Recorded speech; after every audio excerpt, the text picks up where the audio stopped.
Out of Nepal, including today's, but we've been talking about the huge earthquake that hit on April 25th, and we were also tracking 4 Colorado climbers among the many stranded on Mount Everest. Well, they are home now, and they're joining us this morning. They are also sharing video that we have never seen before. What happened when the quake hit, and amazing weather phenomena that followed just seconds after.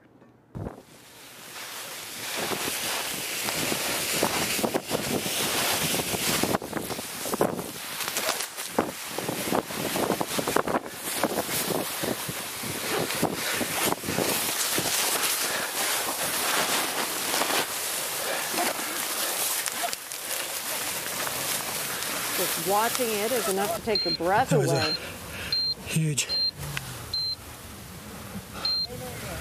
was a huge avalanche and a huge powder blast. We got all out of the tent to see the avalanche.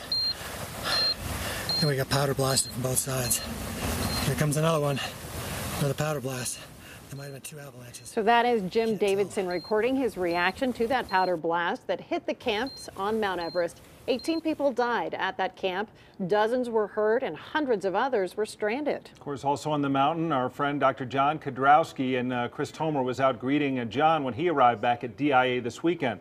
Well, they're all here with us now this morning to talk about what was an amazing stretch, and we appreciate you guys visiting with us this morning. Yeah, and Chris kept us up to date the whole time while you were gone. Yeah, I mean, talk about a trip, something we never expected, and we thought of almost everything, including weather, but this was one of those things that we definitely just didn't expect. Of course, yeah. So I know we do have a map, right? Yeah, and we it do. shows exactly where you guys were. We want to sort of set the stage and kind of give you an idea of where everybody was during this event. So we've got it marked. Basically, there was base camp. That's where John was located. Jim Davidson was up at Camp 1, and then you can see the arrows illustrating how sort of the avalanche occurred and then the blast of air that came out. And there was an avalanche apparently that happened with that. Now, John, I want to ask you, when this all went down, what was your gut feeling, and where were you? Well, I was in base camp, and it's about 17,000 feet, and the disaster occurred to where you couldn't really see what was coming. Like the earthquake happened, that was sort of an interesting phenomenon, to be honest. We're both geologists, scientists, and so to speak. So to ride that earthquake out initially was actually kind of a cool thing, to be honest. But then when you heard this roar and the avalanche was coming down, and at first you couldn't see where it was coming from, that was where the uncertainty began. Well, the avalanche, all of you got to experience different parts of that. And you, Jim, that video that we just looked at, do you have a sense when you're feeling that? When does this end? How does this end? Well, yeah, that was the real question. I mean, we heard the avalanche start, and it kept growing and growing, and that's when it starts to hit, oh, this is a big one. Then we heard a second one coming from the opposite direction on the other side of the valley, and then I'm trying to get my avalanche beacon on and some clothes and get out of the tent. Then the tent started to lift 6 to 8 inches up and down. Wow. That's when we knew it was really big, and I thought, as I came out of the tent, we're probably not going to make it through this because this is really huge scale. And after you got through that, then you just had days of being on the mountains and seeing what you saw.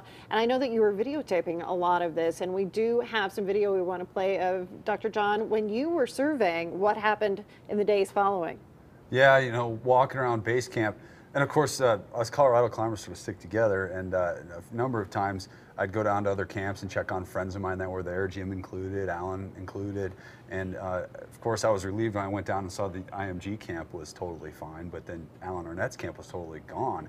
And the other camps as well through the central part of base camp sort of blown away with this compressed air blast from the Serac that came down. So it resembled something like a tornado in the Midwest or even a hurricane. Tents completely destroyed, duffel bags hundreds of yards across the glacier. So all of that was really just a crazy phenomenon going on.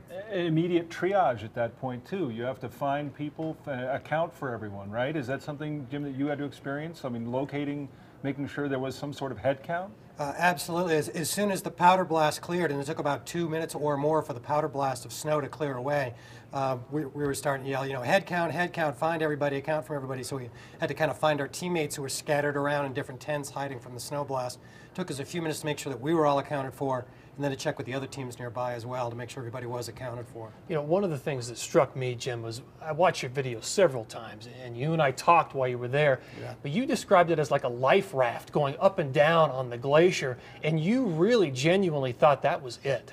Yeah, I've been through some survival and rescue situations before, and sort of the analysis that was running through my head was, this is too big an avalanche. They're coming from 2 directions. We're surrounded by crevasses on 3.5 sides. There's nowhere to go. And it was the worst yet. It was a fog bank or a cloud bank. We couldn't see more than about 10 feet, maybe 15 feet. So we just had to stand there and listen to it come closer and hope it wasn't going to get us. And I was thinking, we're probably not going to get through this. Really? Yeah, That that's- is what you were thinking. Yeah, that's why I put my avalanche beacon on. I thought maybe someone will find me and dig me out, but more likely it'll make it easier for the rescuers to find my body, hopefully. And that's why we're putting hats and coats on, because if we got buried, we might last a few minutes more. But I didn't think we were going to make it through it based on what I was hearing and starting to feel from the powder blast. How long before you really started to get a sense of what happened and what you could do about it? Well, within the first hour, it was, for our team, since our camp was unscathed, we sent a few people up into the icefall to check and see what the route was like. They found out that it was destroyed. And then myself and a handful of my other teammates went down into the disaster zone in base camp and just sort of looking to see who was around, who had survived, multiple injuries, of course. And so it was sort of a lot of people, a lot of climbers being resilient and banding together to figure out what was going on. But then once we figured out what was going on, it was carrying the injured to a safe place, and then of course finding people that had died too. So there was a lot going on. For the second time for you, this is the second time you've had to deal with mass casualties on Everest. On Everest, yeah. And so it was sort of like, for me, it was like, here we go again. And when I made the satellite phone call to Chris, it was sort of telling, well, hey, we got something else going on. And then of course you had to think again about the people above the icefall. Yeah. What was going to happen to them, and or if they were okay, we had no idea. That's what you said so many times. What about Alan? What about Jim? Where are those guys? So, one of the questions now is, this was a dream for you, Jim. We profiled you, we showed you the training. I can't help but feel for you, obviously all the people in Nepal, but what's your plan going forward? I mean, do you want to go back? Well, of course, myself and my other teammates, everybody that was on the mountain, we're all, sort of disappointed, but that's a very small thing in comparison to the big tragedy that happened to thousands and tens of thousands of people around us. So when something like that happens, I saw the climbing community, John, everybody else in base camp, banding together to help take care of each other in the base camp, and then as we left, trying to help out a little bit as we went down the valley, and that's way more important. So to me, right now, you just put aside the mountain, everybody get home, hopefully help a little bit as we left, and from back here, some fundraising for Nepal. We'll see what the mountain does as it settles down. We'll see how the Nepali people recover, and then we'll talk about climbing sometime later than that. So the main thing is just to help out right now. Yeah. John? Great Yeah, to and see you thoughts guys and back. prayers out to everybody today in Nepal. We've both got multiple calls and messages from people that are still there helping with relief efforts, and that quake today was just unprecedented again for something to happen. So we definitely want to send good thoughts out to everybody over there. Well, Jim and John, we appreciate you coming in and sharing your video, your stories, your pictures with us, and I'm just glad to see you back here in Colorado again. It's good to see you. Absolutely. Thank you. Glad you are safe. Thanks, fellas. Still ahead on Daybreak, Chris Parente will join us with the entertainment news. You want to stick around for that. And,